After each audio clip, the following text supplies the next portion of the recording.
Olá, amigos e amigas, que a face do Senhor Jesus possa resplandecer em cada um de vocês, dando-lhes a paz, e que todos tenham um feliz dia.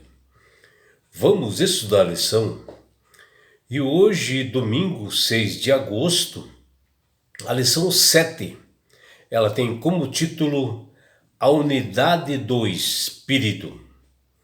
A lição de hoje está baseada no livro do apóstolo Paulo de Efésios capítulo 4, do versículos 1 até 16.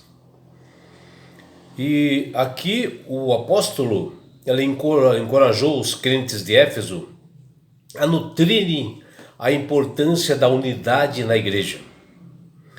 E a unidade cristã, ela só vem com a maturidade espiritual de cada membro da igreja, e é sempre algo que nós nos esforçamos para alcançar. O apóstolo Paulo nos instruiu a fazer todo o esforço para nós conservarmos o espírito pelo vínculo da paz, que ele fala em Efésios 4:3, e que nós possamos desenvolver os dons do Espírito para que eles nos ajudem a alcançar essa unidade. E Deus deu a cada cristão dons diferentes, né? E seu exercício é muito importante na edificação da igreja, que nos leva à unidade.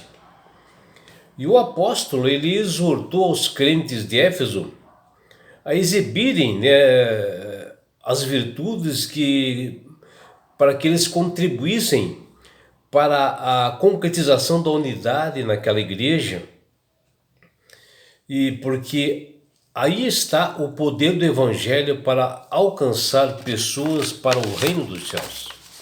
E na lição de hoje, o apóstolo Paulo, a partir da segunda metade do livro de Efésios, no capítulo 4 e 6, ele faz um apelo a todos os cristãos para que vivam de tal modo que o mundo veja a unidade da igreja, de como eles são verdadeiros cristãos, e que eles se alimentassem da unidade do Espírito, que ele fala lá em Efésios 4, de 1 a 6, com a prática dessa doutrina, e faz isto como um chamado em suas cartas, sustentando como uma lista poética composta de 7 elementos, que está lá em Efésios 4, versículos de 4 a 6, como uma primeira parte dessas cartas.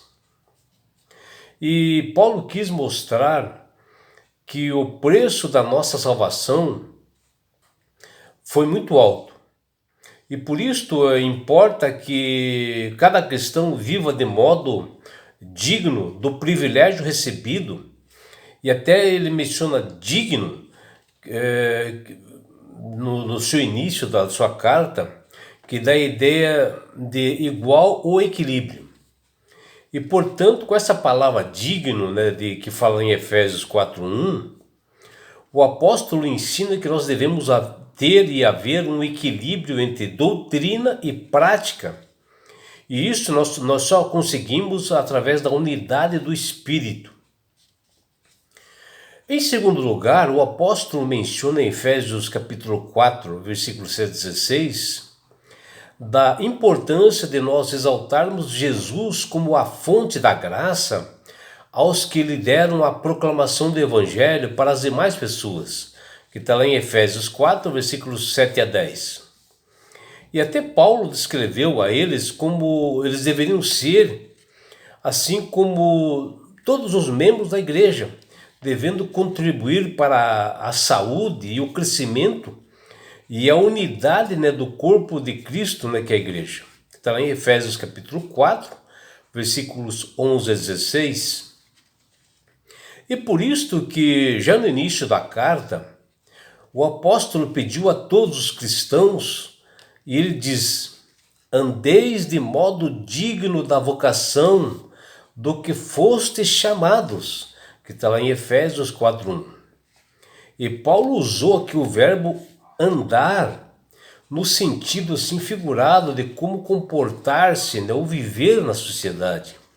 E até ele utiliza desta palavra 8 vezes em Efésios, que significa andar ao redor ou transportar a si próprio, que ele fala em Efésios capítulo 2, versículo 2, versículo 10, Efésios capítulo 4, versículos 17, capítulo 5, versículo 2 e versículos 8 e 15, do mesmo livro de Efésios.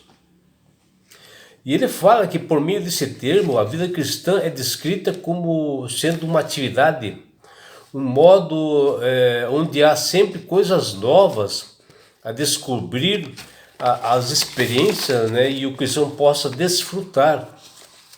E quando Paulo fala e faz esse chamado aos crentes para eles se manterem a unidade, ele estava se referindo a eles para que eles se mantivessem a fé cristã, que está lá em Efésios 1, 18 e Efésios 2, versículos 4 até 6 e versículo 13. E pediu, né, aos cristãos para que eles tivessem um comportamento unificador dentro da igreja, para que tudo o que eles refletissem tivesse um resultado positivo no plano final de Deus. Está lá em Efésios 4, versículos de 9 a 10. Chamando a todos para praticarem essas virtudes, para manterem a unidade e a paz da igreja, se utilizando, acima de tudo, da humildade, do domínio próprio, da mansidão, da longanimidade, que são os frutos do Espírito de Deus. E em Efésios capítulo 4, versículo 2, o apóstolo ele descreve 3 palavras assim importantes que estabelecem o alicerce das nossas relações uns com os outros, muito importantes, no contexto de nós mantermos a unidade de espírito. E Paulo nos diz: com toda a humildade e mansidão, com longanimidade, suportando-vos uns aos outros em amor. Bom, primeiramente, nós temos que ser modestos, né, na opinião que nós fazemos sobre nós mesmos. Onde ser humildes, né, é ser despojado de si mesmo, como o próprio Jesus fez, pois a si mesmo ele se esvaziou e a si mesmo ele se humilhou quando ele esteve entre nós e morreu na cruz do Calvário. Onde a humildade é não buscar a glória pessoal. E Paulo explicou o termo humildade, acrescentando a ideia de nós considerarmos como os outros, né, superiores a si mesmo. Está lá em Filipenses 2, 3. A humildade ela é entendida não como uma virtude de qualquer pessoa, que ela seja negativa ou de autodepreciação. Não é isso, mas fala ali em Colossenses 2, 18 a 23. Mas como uma virtude positiva, né, de cada um, de apreciar e de servir ao próximo, às outras pessoas. E em segundo lugar, nós devemos ser brandos e gentis no trato uns com os outros, né? E Paulo nos diz: sejam completamente dóceis, né?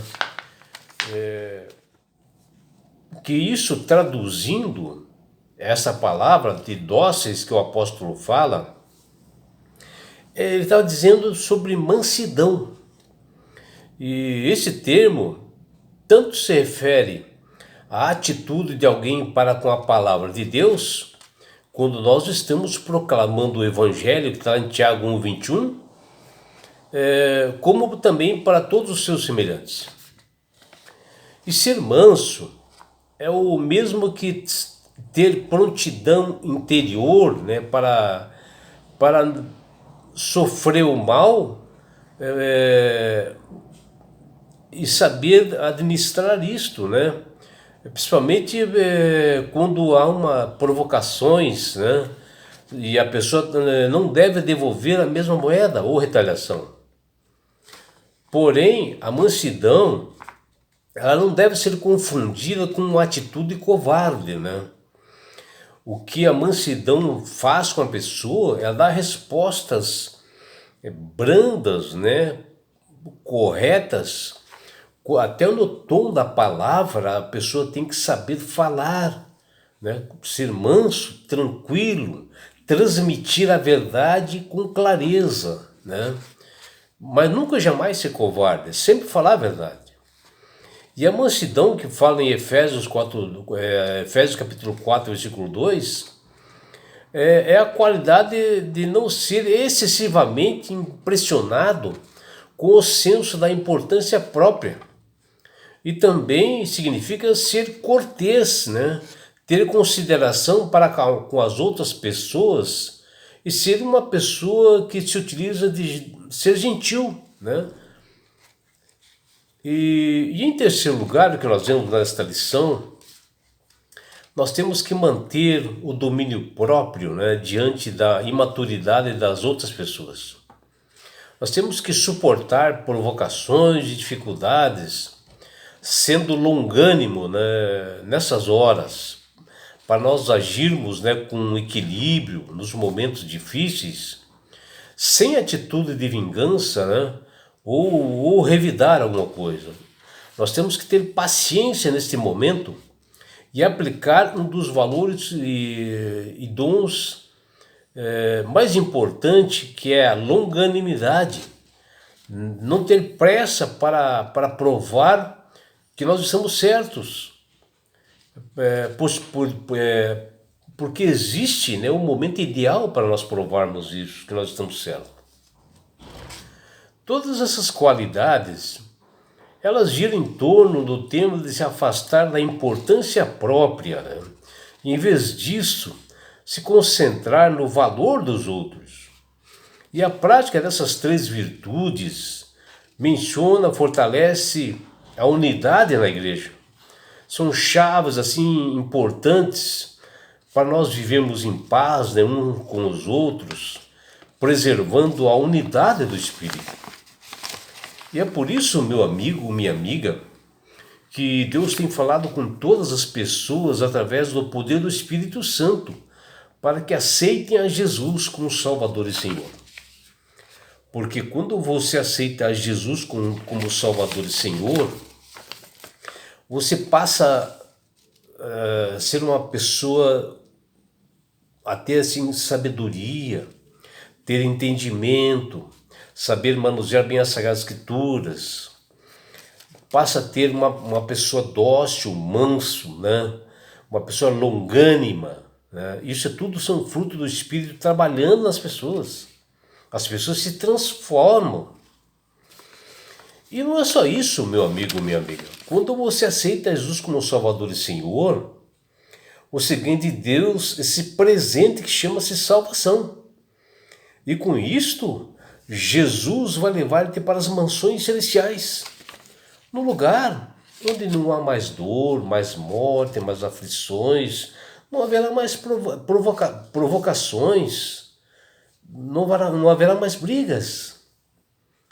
E sabe por que Deus quer fazer isto com você, minha amiga? Com você, meu amigo? Porque Jesus te ama.